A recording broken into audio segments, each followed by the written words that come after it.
This is the StarCraft2Forum.org Mega PC Tournament presented by NVIDIA, Antec, Razer, Patriot Memory, and Shock's StarCraft 2 Guide. So, yes. So many sponsors. This is an awesome tournament. Yeah, so we are on to round 4. We decided not to do any more round 3 games. We're just going to keep moving on. Yep. Going to do some round 4 games.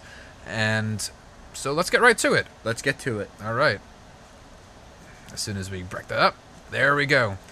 Okay, so in this match we have Doublespeak, a Terran player, versus Lazee, a Protoss player, and their Terran is in the bottom right, while Lazee, the green Protoss, is in the bottom left. And we are on Kulos Ravine. Yeah, this a is very technical map from the StarCraft 2 beta. It's extremely technical.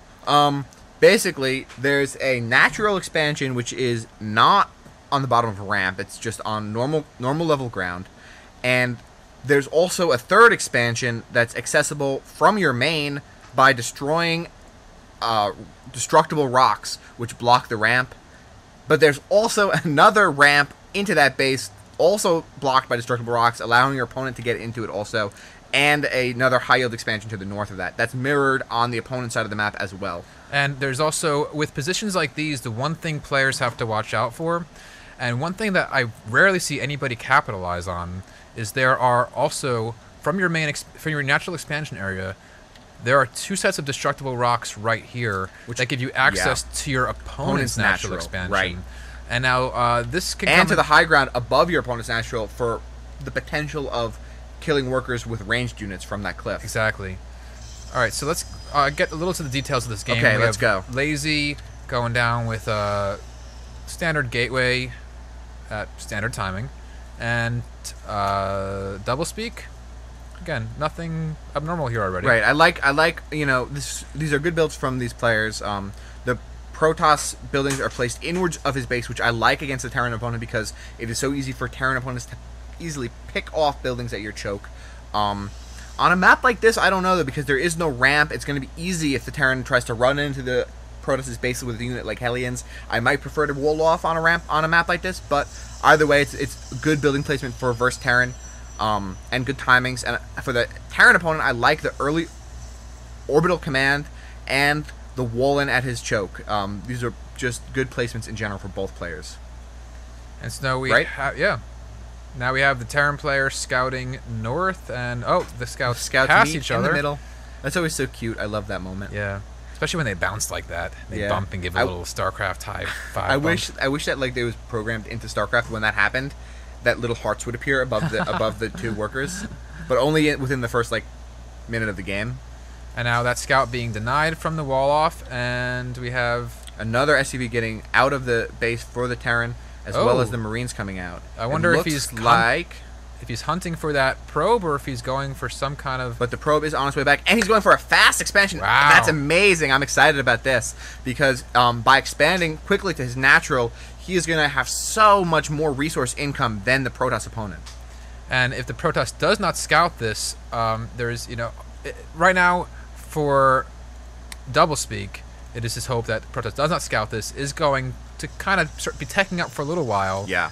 And not doing any kind of early push. But a Stargate goes down for the Protoss, and if that is a Void Ray Stargate, then he is going to be in an awesome position because the Terran defense is going to be extremely minimal, having gone for that fast expansion if this is some sort of rush by the Protoss player. I'm not sure how I feel about the placement of this based on where the Terran's going to do his first scan of the base. Usually for a tech building like this, you want to try to find a little, as far away really as you can to hide that building. I do think that it's placed good for a hidden building, but not good to hide from a scan. So, I don't know.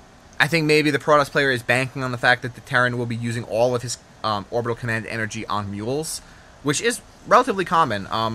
Terrans don't like to waste that energy on scans if they don't have to. But you usually do. We'll see at least one scan around 25 to 30 food count, just to keep tabs on their opponent. By then, it may be too late because that Void Ray is under production right now and will be finished quickly. All he needs is 1 or 2 Void Rays to put some serious hurt on his opponent and possibly secure a win. I like this build by the Protoss player a lot because he did go into this blind, and I do want to mention that Doublespeak, the Terran, waited for his probe to leave before putting down his natural expansion. So I think it was just coincidence that the Void Rays are going to be so good against this expansion. He did get back and see it with that Stalker, though. Exactly. So the Void Ray is out. We have just a Forge on the way, but this one Void Ray coming out does not look like it's being backed up by a second Void Ray. Stalker's pushing at the front while a Void Ray comes in from the back. This is a great push that was popular during the beta, which is a ground push backed up by a Void Ray in the air. It's not used as a cheese Void Ray, but it's used actually to complement the army of the Protoss. But this positioning with these cliffs right here is so powerful for any kind of unit that has high ground advantage. These Stalker's just going to pull these Marines out while this Void Ray hopefully comes in and starts doing some damage, but... And there we go. And he's going to use this cliff as his advantage to pull back every time these Marines come in. That's super fancy.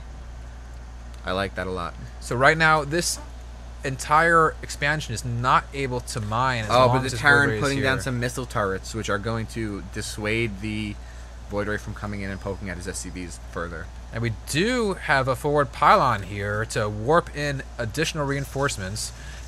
Very nice by the Protoss. It's always a good idea when you're pushing like this to build that pylon to warp in from your gateways. Great micro for Lazee, pulling back just before the Stalkers, each individual Stalker goes down, trying to micro these units well, trying to get some kind of advantage. This Void Ray trying to charge up and not getting enough time. And he's not able to take down the missile turret either. The SCV is repairing it. So it looks like for now this expansion is secured from this Void Ray harassment. Yeah, very good placement on the defensive structures for the Terran player. Really getting a nice coverage by those missile turrets and bunker. And now we do have... And now with his expansion starting to kick in, I think the income, we can start to see the difference in income. Not yet, but maybe once the mules come down. And I think that pretty soon the Terran is just going to kick it into overdrive and start to produce a massive amount of infantry units. And now Lazee realizing that since this harassment has failed, that he's going to need to keep up with production with the Terran player. So going for his expansion now. It's very dangerous timing right here because... Oh, look at that humongous infantry ball.